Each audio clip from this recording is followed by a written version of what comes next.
Hello, everybody. Welcome to the I Love Seville show. We hope you are all doing well today. Today, we will be talking about the election, the coming election for looks like uh, the school district and a lot of the donation results. I have been posted from Seminole Trail. We'd also talk about Ivy Road and how hot it is right now, along with some more information about Seminole Trail owning JCPenney. Let's stick with the Yiddish word. That's where I would have started there. That's what you know the best of those headlines, is the Yiddish word of the day. Look at the screen for the headlines over there. You got a good Yiddish word that you're going to be offering today? Yeah. Okay, fantastic. I'm very excited to hear the Yiddish word of the day. Look at the screen, guys. We have a local entity very much influencing local elections in Albemarle County and Charlottesville City. Seminole Trail Management. It's a local property management company. They purchased approximately 10.17 acres in Albemarle County in September of 2020. They own the JCPenney building. This company is making some pretty sizable donations to local elections, including $10K to B. Lepisto Kirtley's campaign, $10K to Ann Malik's, and $2,500 to Lloyd Snook. I thought it was interesting that a company that owns JCPenney and Fashion Square Mall is making $22,500 worth of donations to 3 races in Albemarle and Charlottesville. And they have a building currently, JCPenney, that's being leased by the county as kind of like a consolidation operations center. So we'll talk about that today. We'll talk about the school board at-large seat between Meg Bryce and Allison Spillman. This race is getting a bit contentious. It's a word utilized in a text message this morning, contentious, that very much applies to this particular race. We'll talk about the fundraising disparity and some of the campaigning strategy utilized by Spillman against Bryce today. A campaign strategy that I was taken aback with. I think aggressive might even be an understatement. Of course, we'll hear from Judah Wickhauer's Yiddish word of the day. How you feeling, Judah? You ready to rock and roll? Yeah. All right. Viewers and listeners, join us in the discussion. Offer some thoughts and perspective. I'm ready to rock and roll when you are, J-Dubs.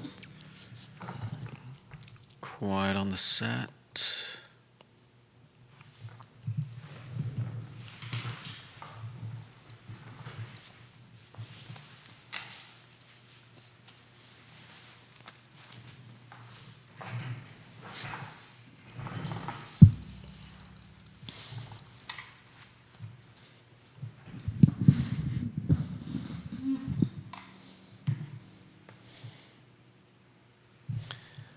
Guys, welcome to the I Love Seville show. My name is Jerry Miller. It's good to be with you guys on a Wednesday. I appreciate you watching and listening to this program. We enjoy doing it. We work hard and we try to talk local and long-form content on a show that's live on every social platform and later archived for your enjoyment. Today's program is dynamic. We'll talk real estate and what I think is turning into one of the hottest areas locally, and that's Ivy Road. In the last week on this program, we've talked about Selvage Brewery moving its operations this coming fall to Ivy Road in the old Grit Distillery, what is now the Grit Distillery. That move is going to be across from Burwood Golf Course, behind Kenny Ball Antiques, and that new shopping area that Hunter Craig developed that saw a lot of the Foods of All Nations or the Ivy Square tenants move over to. So a brewery coming to Ivy Road. We talked yesterday about the Forum Hotel and the Kimpton Darden School of Business right next to Ivy. We know the Foundation's bringing a hotel and conference center to Ivy Road. We know the Data Science School is coming to Ivy Road.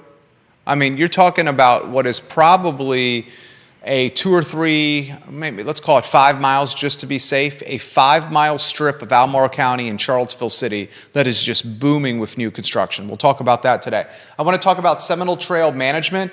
This company is the owner of the J.C. Penney building in Fashion Square Mall. And Seminole Trail Management, if you look at VPAP, and I spend a lot of time on VPAP, VPAP is a fantastic website that will help you understand who's donating money to who. Like, I know who's donating money to Sally Hudson. I know who's donated money to B. Lepisto Kirtley, to Ann Malik, to Lloyd Snook, to Meg Bryce, to Allison Spillman. You know who donates money to who. So I spent some time on it, especially now that the first quarter is over and we have reports coming in. And on VPAP, you've noticed that Seminole Trail Management, the LLC that owns the J.C. Penney at Fashion Square Mall, they are tremendously impacting and influencing local elections. Seminole Trail Management has given $10K to B. Lepisto Kirtley. Seminole Trail Management has given $10K to Ann Malik. And Seminole Trail Management has given $2,500 to Lloyd Snook. That's $22,500 this company has given to front runners. Malik is expected to win. Lepisto Kirtley is expected to win. Snook is expected to win. How does the deployment of $22,500 to front runners influence Seminole Trail Management's seat at the table and the policy and decision making and influence they have over local officials? That's a question I'll talk about on today's program. I want to talk about what I've said is the most competitive race in Albemarle County. And I think the most competitive race in Albemarle County is going to be the at-large school board seat between Dr. Meg Bryce and Allison Spillman.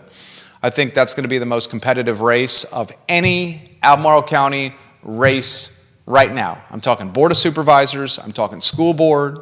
Jim Hingley, friend of the program, is running unopposed for the Commonwealth's attorney. Bryce versus Spillman is going to be the most contested race in Albemarle County. It's the at-large seat. We have finance reports out for both. And we have Spillman getting pretty aggressive. Could I use the word aggressive with what we saw on Spillman's Instagram stories? Is that fair?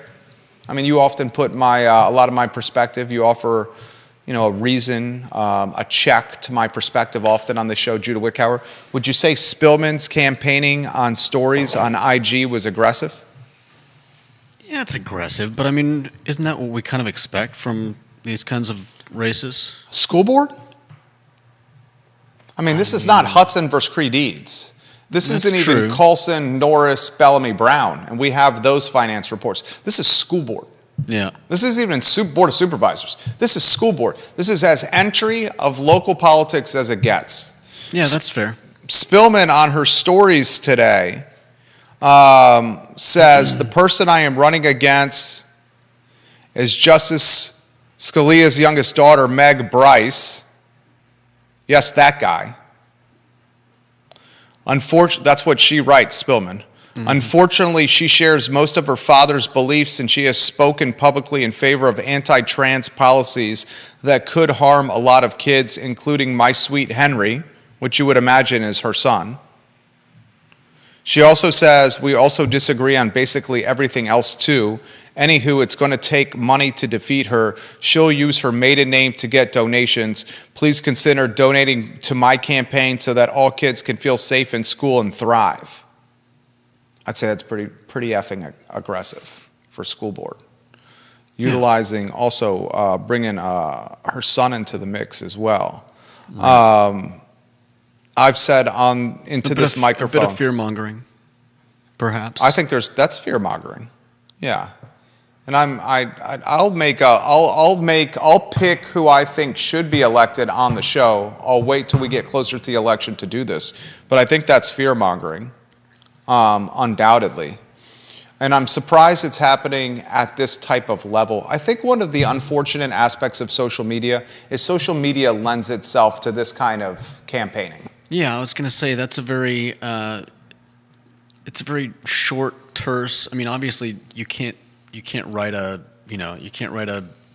dissertation on a story on a Facebook story, but yeah, it's basically the keywords, it's made to fire people up and obviously send her money. This, yeah. Fair point. Maybe that's the idea. Fair point. Fair point. This copy wouldn't make its way into a 30-second script for a TV or radio ad, but this copy can make its way into a story that disappears in 24 hours. Because of the disappearing nature of a story on Facebook and Instagram, you're able to get perhaps more aggressive, terse, more fear-mongering than you would in a legacy media play like radio, television, or a billboard or print ad. Regardless, I've said on this talk show, I was the first to say it, now the candidate is saying it. I said this weeks ago that Bryce and Spillman are polar opposites of each other. Literally, that was the phrasing and terminology I used weeks ago. Now the candidate is saying it. You got two completely different people running for one spot. And this race is going to come down. I said it. I've been very consistent with this message. This race will come down to LGBTQ plus and the conversation that follows the communication between teachers and parents and sexuality in school, and if it's different than homes. And should teachers and parents communicate if a student's if a student chooses to identify as a different sex at a school, should a teacher tell that to the parents? This race is very much going to be determined by something like that. Yeah, no doubt. Collective bargaining is also going to be a subplot of this race as well. Mark it down. I'll offer some campaign finance numbers on today's program between the Bryce and Spillman race as well as some perspective into Dave Norris, Katrina Carlson, and Bellamy Brown's fight. A lot to cover on the program. Evidently, Judah Wickhauer's Yiddish word of the day is becoming a frequent fixture of the show, Judah. All right. Do you have a Yiddish word, and how are you gonna weave it in? Are you gonna weave it in just as your commentary over the show, or is it gonna be a standalone segment of the program? I mean, if you're asking me to, you can do it any way you want. Yiddish word naturally somewhere in the conversation, and then expect people to catch it. I don't know. I could try. I feel like I would catch the Yiddish word if you weave it into the conversation. They probably would, but I'd still have to circle back around and explain it. What was the word you used yesterday? Yesterday, what was the word that I used? It meant jerk. Schmendrick. Meant jerk, right? Yeah. Schmendrick. We should introduce maybe a new segment on the show, the Schmendrick of the day. Schmendrick of the... Are there that many of them? I mean, in Charlottesville, sure. It's a very judgmental stance. Oh, that's fair. Fine. I kid because I care. Charlottesville knows I love Schmendricks. I love a good Schmendrick. Is there an area of Albemarle County that is booming more than Ivy Road? This is over the course of the last 12 to 18 months. 12 to 18 months, ladies and gentlemen. University of Virginia buys Ivy Square Shopping Center for $22 million. UVA buys the Moe's Barbecue building for a large percentage above assessment, way above market value. UVA is building a sidewalk up and down Ivy Road connecting the Boar's Head to grounds proper. The data science school is heading to the finish line on Ivy Road and the location of the old Cavalier Inn Hotel. On Ivy Road, you have Selvage Brewery coming to a shopping center that 12 months ago was an afterthought. Hunter Craig lives in Bel Air, the neighborhood, took a shopping center across from the golf course, Birdwood, and resuscitated it. He was essentially an ER doctor on the operating room table. He had the panels, and he was shocking a shopping center back to life, and he did. The news breaks that UVA buys Ivy Square Shopping Center for $22 million, and immediately some tenants from Ivy Square Shopping Center leave, because they're fearful of their future at this shopping center. Kenny Ball Antiques, Comer and Company, just to name a few, head down Ivy Road from Ivy Square Shopping Center to Hunter's new shopping center across from the golf course. And now you got a really slick, dope, sexy, wealthy, affluent looking shopping center across from the golf course. In the back of that shopping center, now it's Class A real estate. Before it was warehouse space at best. And the back of this shopping center is a distillery for a local coffee company. It's called Grit Coffee. Grit Coffee's having so much success running businesses locally that one of Grit's sister businesses, Selvage, decides to move locations from the wool factory in Albemarle County and head to Ivy Road. Now Selvage in the fall of this year is going to open up a brewery and an elevated sports bar in the old Grit distillery in the back of Hunter's sexy shopping strip that did not exist a year ago. You're legitimately looking at what is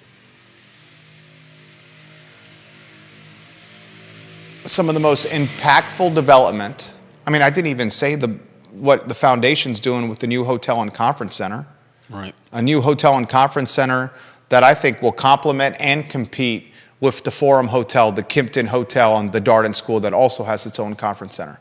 You're looking at a 5, maybe I'll call it 10 miles. I don't know the exact mile. 5 to 10 mile area that is absolutely on freaking fire right now.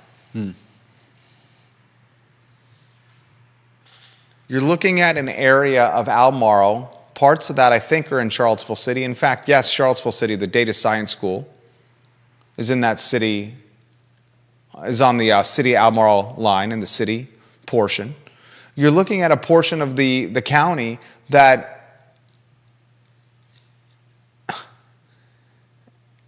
is completely different than what we would have ever thought 5 years ago. Yeah. Who would have thought that Hunter's shopping center would have been developed? Right. Who would have thought a local brewery would have been there? Who would have thought the Moe's Barbecue building would have sold for millions of dollars? Who would have thought the Ivy Square Shopping Center would have sold for $22 million? Yeah. Who would have thought we would have 2 5-star hotels touching each other, basically? Who would have thought we would have had 2 conference centers next to each other, basically? Finally. I mean, good Lord. Right? Yeah.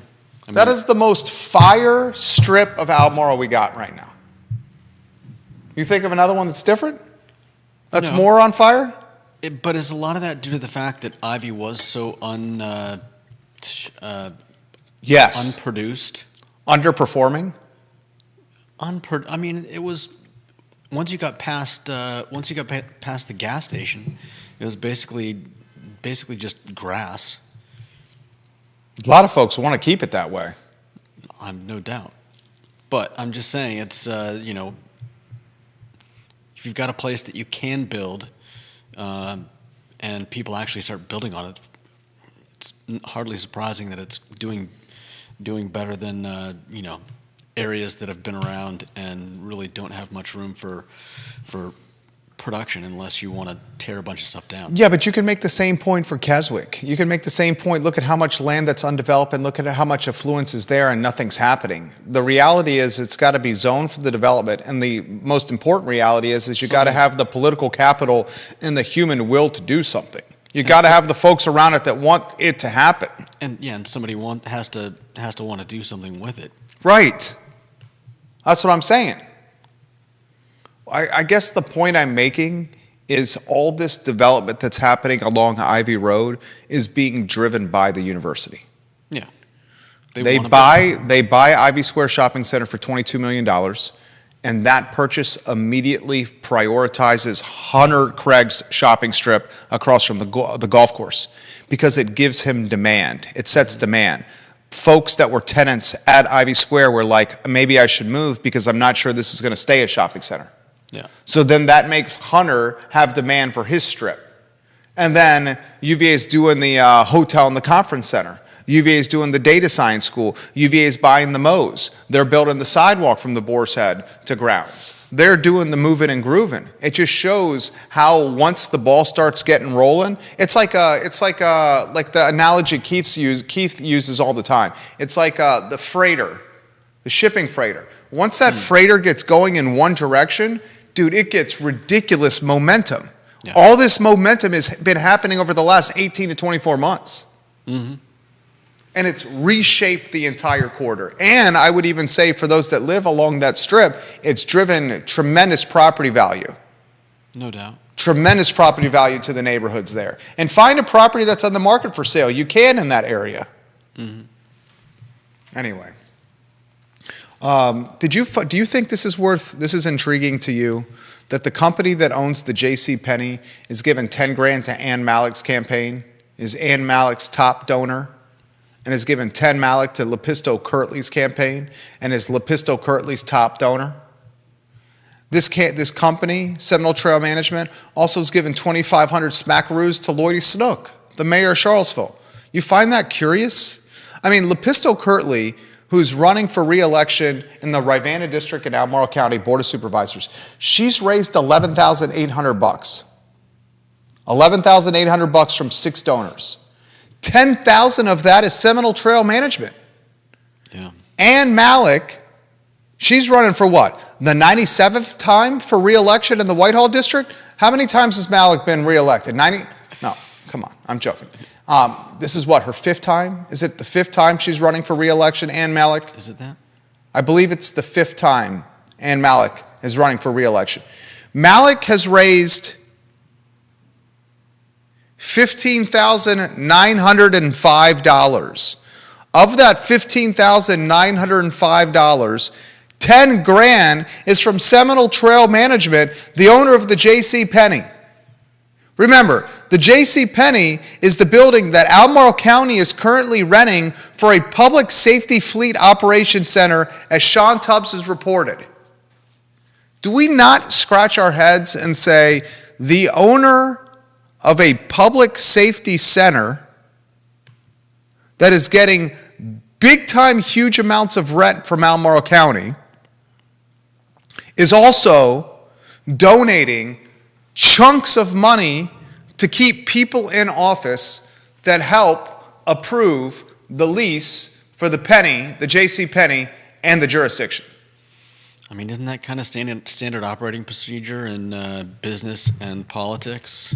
We just chalk this up to business as usual? Yeah, I mean... Somebody that's got the pockets and the resources to spend tens of millions of dollars on a building in Albemarle County, mm-hmm. and then has the sophistication and the networking ability, the nuance from a deal-making standpoint and a vision to go to Albemarle and say, do you want to do a deal to put your operations center that you don't have in my store that used to sell overalls and cardigans and rain boots? Let's take this store that used to sell washing machines, Kenmore dryers, some basketball hoops, and some gas grills, and let's convert it into a repair shop for Albemarle County's fleet of automobiles. And let's do it to the tune of a 10-year lease with options to extend, rent of $558,000 a year based on $12.50 a square foot, rent that would increase by 3.5% every year. Of course, dude's going to give Malik $10K. And of course, they're going to give Lepisto $10K. And of course, they're going to give Lloyd Snook $2,500. They're getting $558,000 a year from Albemarle. Sounds like a sweetheart deal. Take a building that is for retail when retail is dead because it's been cannibalized by the internet. Take the building that was selling the overalls and the rain boots and convert it into essentially a mechanic shop for the local jurisdiction. Make sure the sweetheart deal stays in place by getting the folks that made the sweetheart deal a reality elected again by being the biggest donors to each of their campaigns. Local politics. Yeah. There it is. I wanted to tell you about it because I thought you should know about it. Because Yeah. I would want to know about it if I was in your shoes. If you've got the money, you share the money and you keep the money. There you go. Got the money? You want more of it? You get some people to stay in office, and you do it. Yeah. 10K to Lepisto Kirtley, 10K to Ann Malik, 2,500 to Lloyd Snook, the company that owns the J.C. Penney and Fashion Square Mall, that's got a 10-year lease with Albemarle County for an operations center that is at a $558,000 a year clip, $12.50 per square foot, with rent increasing 3.5% every year. Politics at Albemarle County in 2023. All right, next topic on today's program. And are you rotating the lower thirds, my friend, on screen? No. Could you do that, please? Folks are counting on that. We could do the next lower third if you want. Meg Bryce outraising Allison Spillman in Albemarle County. I've said this was going to be the most contentious race in Albemarle. I was on a text message chain this morning with a friend, and she was talking about this race, my friend. That text thread this morning also included my wife, and we had a nice conversation about the Spillman-Bryce race. And I'll give you a snapshot on fundraising first. This is all on VPAP. This is public record. I'm not breaking any news. I'm not doing anything slick here. You can literally figure this out on your own with the click of like 5 buttons. Literally, it'll take you 15 seconds to figure this out on VPAP. Sean Tubbs has also done a nice little snapshot of this for his Charlottesville Community Engagement newsletter. Sean Tubbs is a great resource. He was actually parked in front of the studio. Did you see him getting in front of his car, getting into his car? He's got like a hatchback, orange, reddish, maroonish car. He was parked. I just saw him 5 minutes ago. Meg Bryce has raised, Dr. Meg Bryce has raised $8,490 from 56 donors in the first quarter of the year.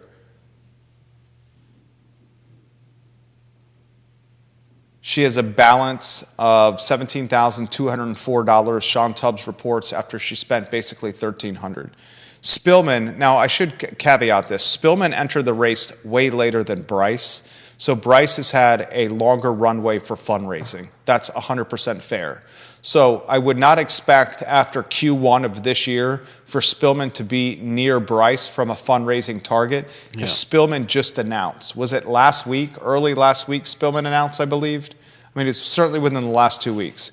But she's getting killed from a fundraising standpoint. Bryce has raised $18,490. Spillman's raised $1,260. And today, Spillman's getting a little more aggressive on her socials as a result of it. I'll read the story she wrote on IG that's being circulated around the community right now. And some people are completely in favor of it, and some people are like, what the hell? And I've gotten this from a handful of people now. This is from Spillman's IG. The person I'm running against is, why do we constantly have to reference her father? Because to people of a certain political bent, that's a big deal. But that's not who she is. That's never mattered when you're dragging someone through the mud. So I have to introduce you to people. Hi, this is my friend Judah Wickower. He's Jim Wickower's only son. Does anyone who meet, can you understand the pressures and the challenges that would come with every time you're introduced to somebody or you're meeting someone new, or the large portion of the time you're being introduced to somebody or meeting someone new, you are then immediately co-branded or branded as your father's daughter? Some Scandinavians actually bake it all into their name. This isn't Scandinavia. I know. This is Albemarle County, and it's a school board race. Right. It's being done intentional, and we all know it's being done intentional. Yeah. It's a political strategy to try to paint a candidate based on a global or national brand, her dad, and his political beliefs and how he's ruled in the highest court. Yeah. That's what's happening. It's you know what it is? It's Bush League. Well, it's Bush League. The funny thing, that the way I see it, it does not lack. It lacks creativity and depth of thought. That maneuver lacks creativity and depth of thought. Yeah, well, I always prefer, expounding upon your own arguments, what your campaign platform, rather than mudslinging with the opponents. But the strange thing to me is that it almost seems unnecessary, because I think at this point anybody that's unlikely to vote for Dr. Scalia, Dr. Bryce, is already knows her pedigree, and I don't think needs to have it repeated to them from someone, from her opponent. I agree and disagree. Maybe yes, maybe no yes, as Keith says. I think there's a large portion of the voting bloc that's undecided. Sure. But yes, I think there is a portion of the voting bloc that has already decided. But the portion that's undecided is less likely to care about her parentage. In Albemarle County, that's super liberal? I'm not so sure I agree with that. But what I'm saying is the super liberals are already going to know who she is and That's who her fair. father is. That's The fair. undecideds are not going to be the ultra liberals who would come out against her anyways. That's fair. That's fair. 100% fair. The first point I guess we're making here is the branding mechanism of associating with father. Yeah. We're in agreement. I use the phrase Bush League or lacking creativity. How do you describe it? Yeah, that's fair. I mean, like I said, it seems unnecessary to me. Okay. Now, what is a legitimate point, and what legitimately is a point in this election, is the communication between teacher and parents when it comes with how a student sexually identifies. Yeah. That is a talking point for this election that's fair. Right. Though she couches it in... I have no problem with her referencing her son. Do you have a problem with that? No, I don't have a problem referencing her son. This is Spillman in the story. She referenced her son, Henry. I don't utilize children's names, but the candidate has utilized her minor's name. So I don't feel hesitant to do so because the candidate did it. I don't have a problem with that. It's what comes before and after that. Right, okay, so we're in agreement. We got no beef with the reference to her son. No, because if you're running for something local, like a local election, you hope it's for the reasons of doing what's right for kids, in particular your kids. Right? I would bet both candidates are running. In fact, I've spoken to Dr. Bryce about this. I have not had a chance to speak to Ms. Spillman about this, but I know she's running in part for her kids and for kids in Albemarle County. Okay, so I have no problem with the Henry reference in the story there. Both of the candidates are passionate, and both of them are passionate about their children. I mean, it's hardly surprising, and certainly to be commended in them that they're not just in it for some political points or just to get their name out there. I think they're both serious, and they both have the best intentions for their kids and other people's children. 100%. I also am curious to see how the collective bargaining influences the election. Because if collective bargaining is determined before, now remember, this is something that's going to go, unlike the city council race that will be determined in the June 20th Democratic primary, this is someone that's going to go the full way to November before we know the winner of this race, Bryce or Spillman. And I've said this is going to be I think this is going to be the only competitive Albemarle County race. Board of Supervisors or school board, this one here. I think the other ones are going to be landslide Democrats. But this one, I think, legitimately could go either way. Yeah. We find out in November. I think collective bargaining is going to be interesting to see how it influences this election, although collective bargaining could be finalized or it could be behind us before the candidates take office January 1. If Spillman's campaign or her team were running this strategically, unlike trying to co-brand Dr. Bryce to her dad, which I think is a juvenile move, a move that I equate to elementary school students, cafeteria behavior. What she should do Instead, that would be strategic, is try to get an on-the-record comment of some capacity from Bryce on collective bargaining. Because if collective bargaining is done and behind us and finalized before the race is over or before January 1, then it's not going to impact the race unless Bryce offers a comment on it. So I'm curious to see how that plays out here. What do you think, viewers and listeners? Oh, we got a lot of comments here.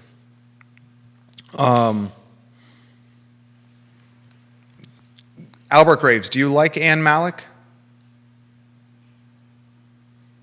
I guess not. He says, kind of like what Malik's done for Grosset, tripled the population, but has done nothing to fix or upgrade the infrastructure yet.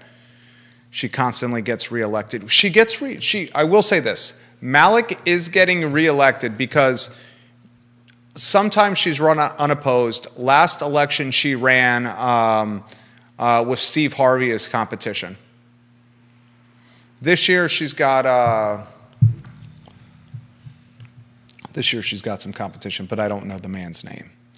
And it's not a great sign because I follow this as closely as anyone in this town. I'm very much a political junkie. Let's see here. Do you know Malik's competition, Judah?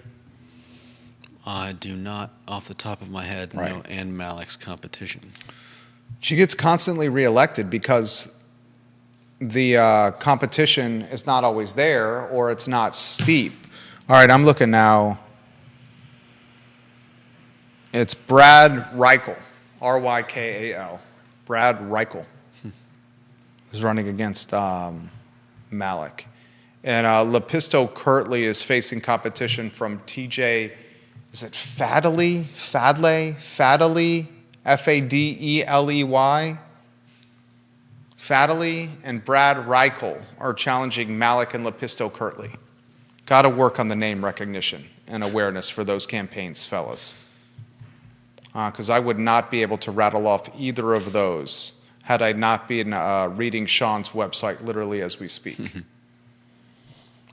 Judy Lee looks like she's a slam dunk for a second term on the Rivanna. She has no competition. Ellen Osborne is a slam dunk for her second term in the Scottsville. She's got no competition.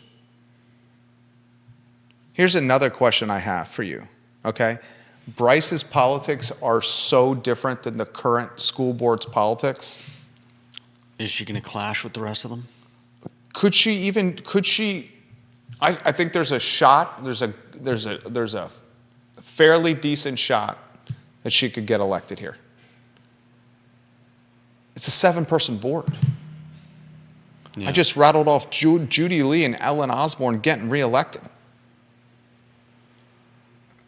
You got Peeps staying on the board. There's only 4 spots up for grabs now. That means 3 are currently staying. Yeah. 3 currently staying, and then Lee and Osborne running unopposed. There's 5. Mm-hmm. Even if elected, are you spitting in the wind? Right. There's this time where I was, just dropped my phone.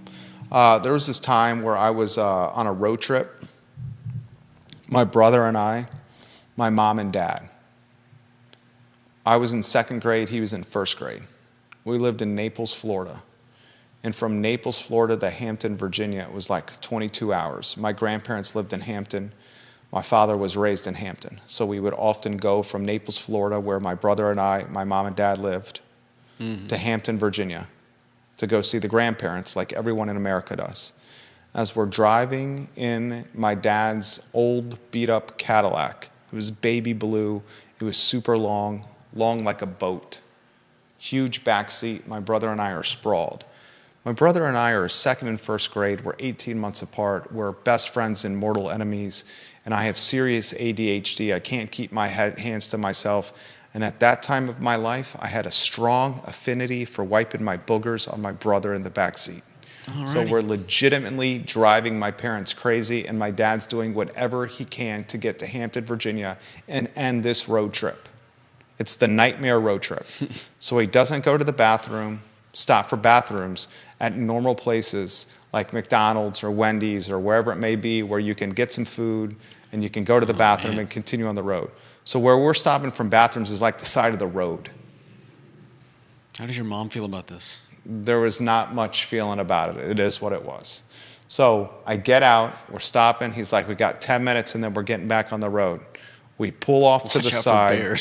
Pull off to the side. My brother and I both drop our trousers. We pee. A gust of wind happens. Back in our face, all over our clothes, all over our pants, in our hands. Second and first grade. There was a life lesson learned. You know what it was? There's a learning moment there. What was the life lesson? Don't piss in the wind. Don't piss into the wind, dude. You're a person with politics that is unique to a board when there's 7 people on it, and you have a position that is loaned to yourself. Yeah. For 4 years. That's serious time commitment. Yeah. And no compensation. Yeah, it's going to be a rough road. Did you weave the Yiddish word of the day into the mix? No, I haven't. I'm trying to figure out a way that it fits naturally into the flow of the conversation. I just can't find it, though. But if you're ready for it, I've got it. I'll get to the comments here. Kate Schartz is the queen of Ivy. She says, you know who I support, but I will say they do, Spillman and Bryce have things in common. They're not opposite on everything. And she encourages people to read both Spillman and Bryce's websites. Thank you, Kate Schartz, for leaving that comment. Kate, yeah. I love when you watch the program, and I love Kate Schartz when you share ideas for the show. She's the queen of Ivy. And I will say this, as the queen of Ivy, Kate, and you love real estate as well as much as I do, the value of your home has exponentially increased thanks to all the stuff we outlined at the beginning of the program along Ivy. Judah, show's yours. Thank you, Matt Daring. Matt Daring, I got it right. I corrected myself. King of Cycling, Matt Daring says Brad Reichel. Is it Reichel? Is that how I say it? Brad Reichel? Do you know? Brad Reichel. See, he doesn't even know who he is. I literally told you who he was, and you have no idea who he is. I don't even think the man listens to the show. Who is Brad Reichel, Judah? I know you spelled it before. Who's Brad Reichel, Judah? Still don't know. Who is Brad Reichel, Judah? He's the person who's campaigning against who was it? Which race was it? I don't. Was it Malik?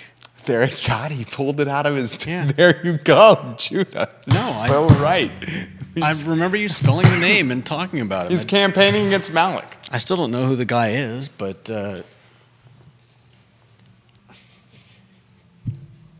you got it right. Yeah. Props. Thank you. Props. I do my best. Matt says that's how I would pronounce it, but I don't know emphatically. I don't know emphatically either. I would think it's Reichel. Yeah. Lives in Crozet, I believe. Well, he lives in the Whitehall district. I do know that. All right, Yiddish word. And then I'll get to comments. Twitter, if you're in the mix, let me know. All right, well. I would really love to see the Yiddish word of the day used in flowing context of the show. Please, sir. Well, for all the people that have been on pins and needles waiting for Judah's Yiddish word of the day, you could say you've got the Spilkies. You like that? The Spilkies. Spilkies. What? How do you spell it? The Spilkies. Spilkes. How did you figure Yiddish that out? for pins, and it literally means like sitting on pins and needles. Dylan's rule on Twitter says Spillman is being way too aggressive for school board race. That's Dylan's rule on Twitter. Schnickels? Schnikes? No. Snitchels? What's the word? Schnackles? They all sound Yiddish, but... Schmackaroos? What's the word? Slipperies? Spilkies. Okay. Yiddish word of the day. It's like ants in your pants. That's how I grew up. That's like me right now. That's like watching my oldest son. My wife is watching. I don't know if she's watching the show right now. My oldest son ants in his pants. Boy cannot sit still. I look at my son and I'm like, looking at myself. Like, legitimately. It's terrifying. It's exhilarating and terrifying all at the same time. Literally watching yourself run around your house. And you know what? My mom used to say that to me growing up. I told you I was a terrible kid. Constantly in trouble. Constantly disobeying. Constantly in detention. Constantly doing things I should never have done. Always challenging authority. Always pushing the limits. Never wanting to work within the parameters of society. I did some of that. Okay? My mom would say growing up, you will get what you are. You will get what you are. And she regrets saying this now because I think maybe she realizes what happened. But in the heat of the moment when she lost her temper, she would always say that to me. And you know what? She cursed you. Is that like, what's the doll where if you stick pins in it, it affects people? It's a voodoo doll. What is it? Voodoo doll. Yeah, it's like a voodoo doll. Is that the next thing we're going to see in the Albemarle County general election? The at-large seat, school board race, voodoo dolls? Come put a pin in my opponent's doll. Voodoo dolls. For every $5 you get a pin for the voodoo doll. That's scary stuff. All right, that's the Wednesday edition of the show. Bob Yarborough, the king of Redfields. They are different indeed. I also think a subplot will be that one chooses to send her children to public school and the other chooses to send her children to private school. Yeah, that's 100% a subplot of it too. That's going to come up. I do not have an issue with a candidate sending their children to private school, yet running for office that would represent public schools. I have no problem with that. Do you? I got zero problem with that. Candidates can make a decision if they have a problem with it. I don't. Yeah. To me, it's an indicator that she wants the best for her children. That's what I'm saying. And if you're willing to do this and your kid doesn't even go to the school, then you're going way above and beyond. No doubt. But even more, I mean, the way I see it, that not every public school is meant for every student, and not every student is meant for private schools. Some of them do better in one, and some do better than the other, and some probably do better getting homeschooled. Right, of course. Like saying that all just kids, like I like Brooks Brothers and Vineyard Vines, and you like, what brands do you like? It's not what I like. It's what I can afford and what I get a lot of for Christmas. Just like you like Christmas gifts. There we go. Exactly. Exactly right. Very well said. Judah B. Wickower, thank you.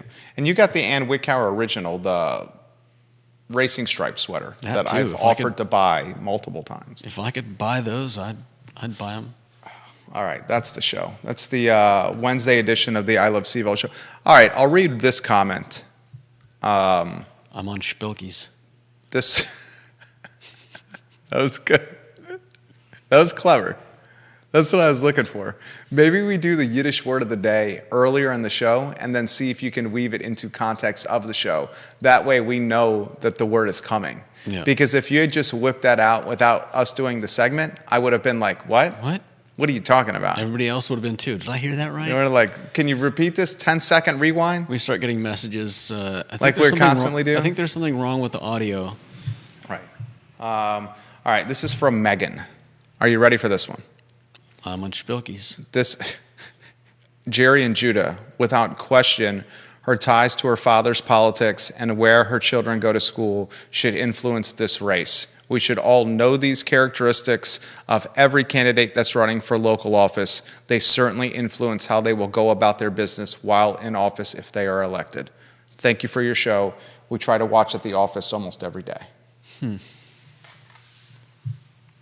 I read a comment that, went against what we had to say, just to show that we do that. I respectfully disagree. But she's entitled to her opinion. Yeah. Do you want to add anything to that? And we thank you for watching the show at the office. Let us know the office, or if you'd rather not, that's fine too. Anything you want to add to that? I understand that her father certainly influenced her, but I'm not I don't know. I'm not sure how ultimately it matters. But yes, we're all entitled to our opinions. I do not see your comment there. Actually, I do see your comment, Carol. Carol Thorpe says, what raises my eyebrows is not that the JCPenney related company is offering Malik, B. Lepisto, Kirtley, and Snook those large donations.